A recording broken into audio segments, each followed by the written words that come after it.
And hello everyone, this is Caroline. Today it is June 5th, 2011, and we are continuing with the series of webcasts we started at the beginning of this year. So if you are just tuning in for the first time, I recommend that you go back and listen to the previous webcasts since January of this year. You can find these webcasts free of charge on the website omniumuniverse.com. And we will continue to speak about the ascension process, what's going on in the world. And another thing I mentioned last time, it is a reminder, we also have another new added gift on the website, offered through the website. That is, it is the Omnium Music Library, and we started with a few tunes. This is not just any music. This is not just any type of sound. This is calibration music. It is not only it is beautiful, but it is really holding the consciousness of universal beings, universal energy. And as you simply listen to them, to these tunes, you calibrate your cells to that frequency organically. So in fact, that is how all of this work is done, is through this organic calibration. It's called vibrational entrainment, meaning the Omnium method of learning, of teaching, is to bring this universal consciousness and just allow you to vibrate, to be entrained by it organically.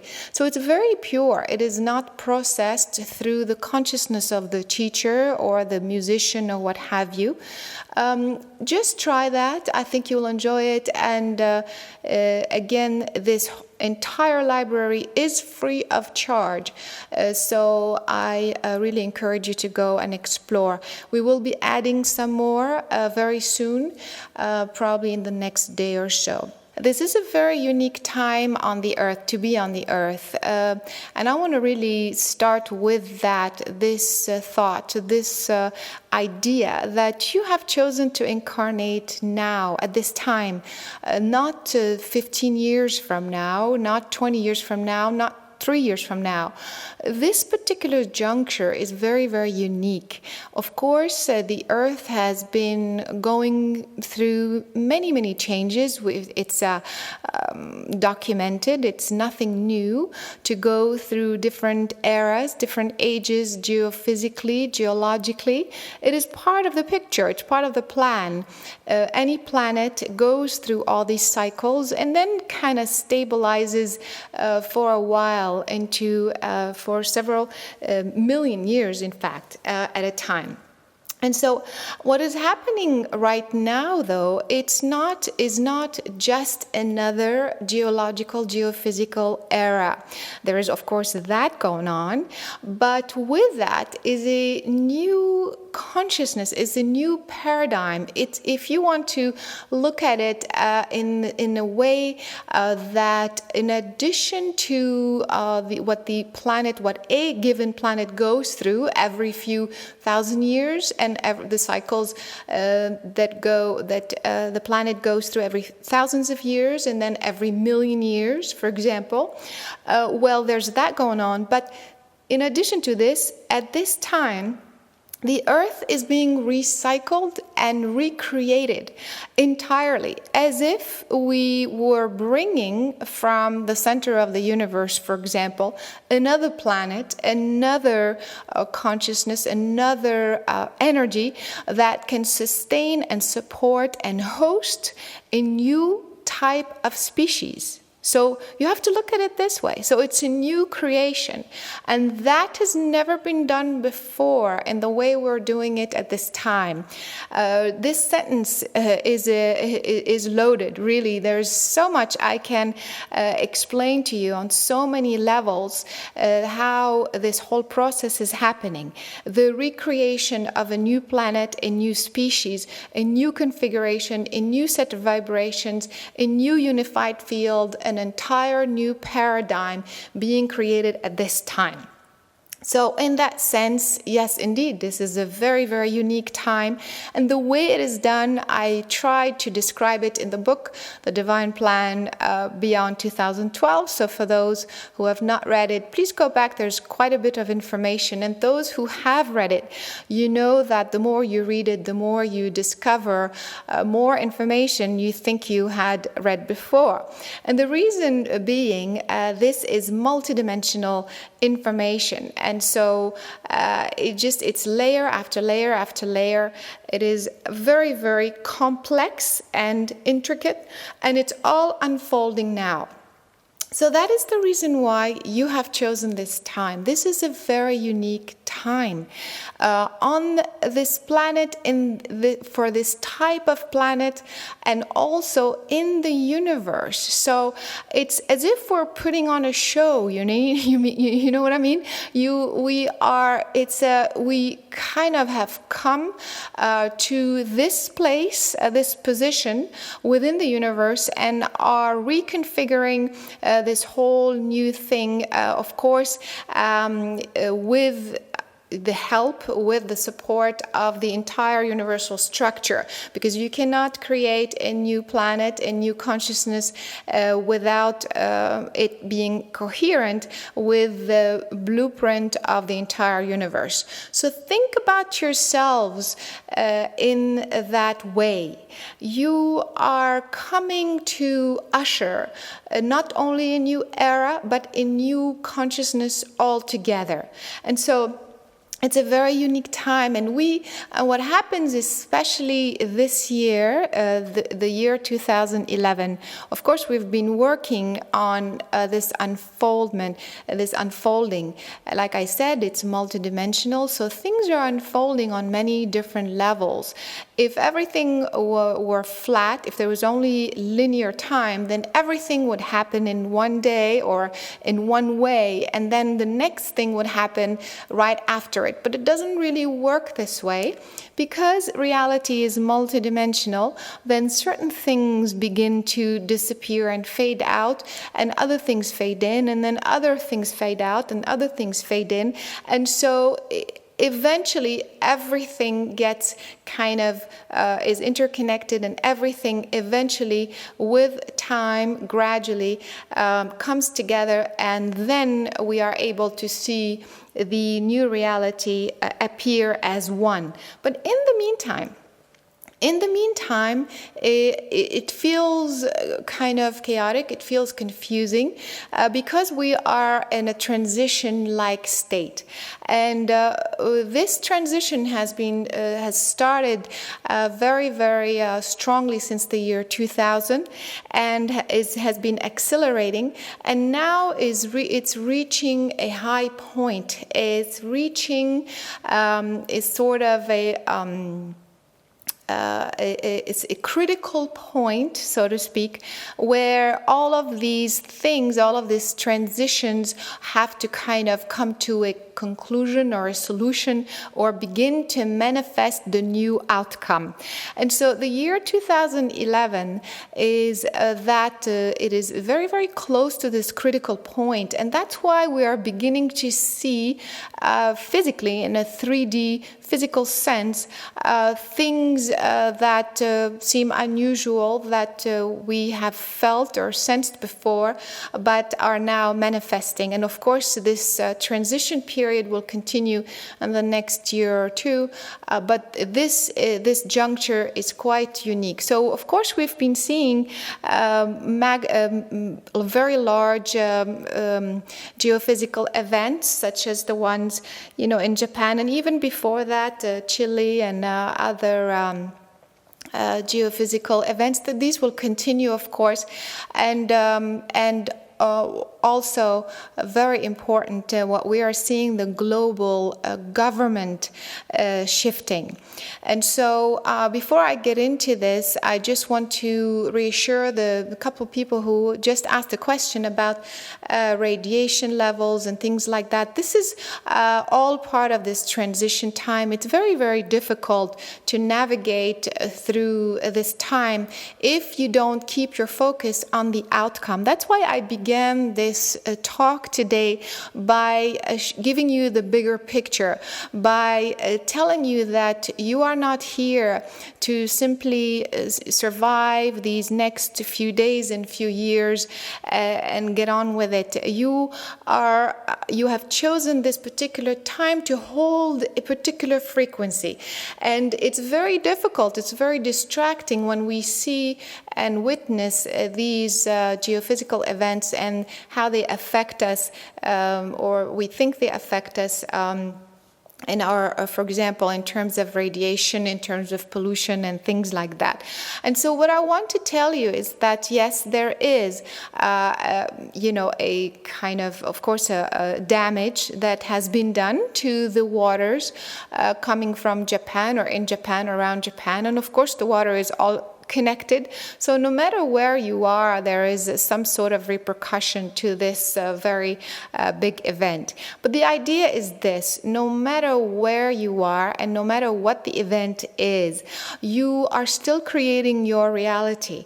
How come when there is a big event that happens, maybe it's in your hometown, but it just happens that on that day you're not there, or you're on a business trip. So you've created a reality to avoid this experience altogether. Whereas others, for example, who, could be the other way around, have created a reality to happen to be in your hometown during that particular disaster when normally they wouldn't have business being there. So this means that no matter what is happening, pollution, radiation, magnetic field shifting, whatever, even upheavals, political upheavals, anything that is happening, geophysical or not, you are still creating. You are not going to suddenly stop creating because it is close to your hometown. So just remember that. Remember the bigger picture and remember your connection, where you came from and what you have come to do. Because that vision, that perception, if you can just hold on to this this long-term picture, that will guide you into doing the right thing every day, and you will simply be guided to remain safe, to avoid the foods or the water or the situations or what have you that will contaminate you or that will bring these sort of things. Does that make sense? So we are observing all of these things, and somebody else is asking about the magnetic, the current. Of course, the currents are changing because the magnetic field of the whole planet are changing. Everything is changing. So that's why I'm having these conversations with you at this time, because these are turbulent times. They feel like they're turbulent. They feel that, very, very difficult to deal with. But if you understand why and how, and if you remember that you are still creating your reality no matter what, then you can navigate through them and receive the guidance to remain safe, to remain comfortable, or whatever, or what have you, and fulfill your agreement or your purpose. So there's that going on, and of course we were talking about ascension, the ascension. All of this is happening for the purpose of one thing, is to ascend to the next reality, to the next paradigm, to the next set of frequencies, to the next layer of awareness. And I explained that the ascension happens on different levels, and even on a physical level, we are going to basically split up and eventually all be part of a new reality, a new frequency range. Of course, I explained that last time how this happens. But in the meantime, we can continue to focus on getting to the other side. Because if you are just focusing on, oh my God, there's this and this going on, and forget where you're going, then this is where exactly you may get trapped into the turbulent currents and have a hard time getting out. So that's why this is a big reminder that the focus on the other side, the final goal, where you're going, where this is all headed, this is how you will survive. And also in the last webcast, I mentioned that it doesn't really matter. At the end of the day, we are here for a few more days, for a few more months, for a few more years, for another 100 years. It doesn't really matter. At one point, our journey on the earth is going to end, and we're going to translate into the next journey and then the next form, which is the normal, natural process. And so in the meantime, we have to, this is another exercise that I suggested last time. Since that is part of the picture, then you have to not only focus on the final goal, the final picture, but you also have to focus on what are you doing today to get to this final picture. So every day you are part of the collective consciousness and you are contributing to the collective consciousness. And so if you are worried and continuously kind of allowing yourself to be pulled right and left, then you're not really contributing so much. And so that is why it's very important to remember that every day you are contributing to the collective consciousness.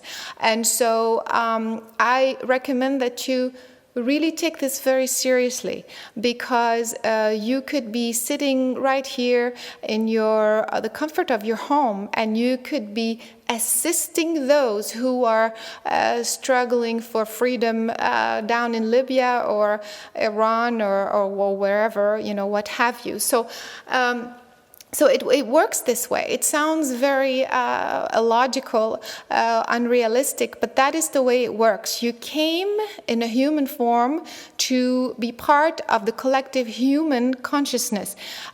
If you were a spirit floating around, you could be supporting, but you could not, it's like your vote doesn't count, so to speak. You have to be a human among humans so that you can shift the collective human consciousness. That is the reason for your being a human.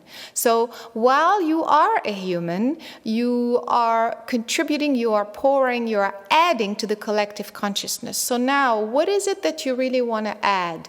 More worry, more concern, more turbulence, or the other way around? Bring this moment of peace, this moment of alignment, this moment of connection.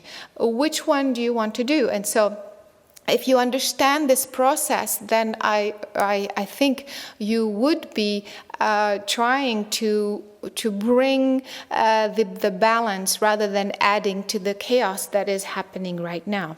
So having said that, one particular area that I'd like to talk about today is the governmental consciousness, because we, as you can see, you can look around and see that there is a global revolution going on. How could you not see that? Of course, in every country's history, there's a time where there's revolution, but now it seems that there is a revolution on a global level. So many countries are revolting against the current government system. And of course, we think there's only those few countries, they're not that few, but those countries we talk about in the Middle East, but honestly, no country is really spared. If you really look carefully, if you really make your research, every country is affected in a deep way. European countries, South American countries, certainly Africa, since a very long time, every other day, there's a coup d'etat, so to speak. There's constant revolt against the government. And that is because the government, the consciousness of the government on the earth has been not aligned, has been not coherent with the universal consciousness. And so while this global revolution is taking place, it's adding to the unstable movement, the turbulences. And as we have more natural disasters, this governmental unstable conditions are also added on top of everything, making it more uncomfortable for us. So I began by telling you that we are here working on a very, very large scale for a very big picture. And so we need to keep the focus. So in the area of government, we also have to not only revolt against what is today, but we have to create the next form of government. Otherwise, what's the point of revolting, bringing the structure down, and then not knowing how to create the next? But before you create anything, first of all, I want to talk about what government really is or what it should be. And just the term government by itself, I am sure, is triggering a lot of confusion, a lot of emotions, because of what it has been the last few 100 years anyway, if not more. And so I feel that it is important to address that at this time, because this is part of a bigger support structure. It's a sense of, it's a part of our consciousness that assists in creating and maintaining order. And even people cringe at the term also order, because again, it has a negative connotation. Government has a negative connotation, order has a negative connotation. And so you have to understand that order is part of nature, is part of the creation process. Your physical cells are functioning the way they are because there is order, because there is an organization. You look the way you are because inside the DNA there's that many amino acids doing this, there's that many molecules of white blood cells, that many molecules of red blood cells, that many molecules of the neurotransmitters, that much of dopamine, that much of what have you. So all of these measurements and all of these chemical components and electrical components are all put together in a particular order. It's not, creation doesn't happen. We say, okay, we're going to create a species and we're going to take all these chemical elements, we're going to just throw them in a bowl and hope for the best. It doesn't work this way. There is a particular formula that implies an order that is coherent with a much bigger order, which is the universal order, the universal consciousness. So order is part of the creation process. It's part of life. It is not a negative thing. It's not if you associate it with structure, something that's rigid, something that dominates, then you have to change it. You have to come to terms with the fact that order is innate in life. If there was no order, then we would be bumping into each other all the time. Our cells would not know how to regenerate. We would not know how to grow older. We would not know how to communicate. Our brains wouldn't know how to function. So on a very microcosmic level, there is a level of order and organization. And in fact, that's the beauty of creation. It's that it is put together in such a magnificent way that order allows life to perpetuate, to continue on and on and on in a harmonic, coherent way. So that's why order, this type of order anyway, is necessary to life.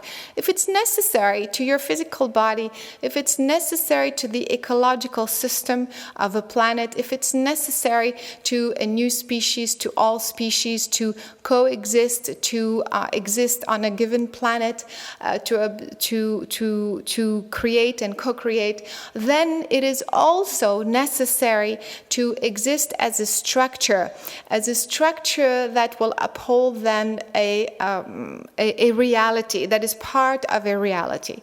So in that sense, we have to create a new form of order that is coherent with, again, the creation process, the life cycles, and not an order that is determined by one human being, or two or three for that matter.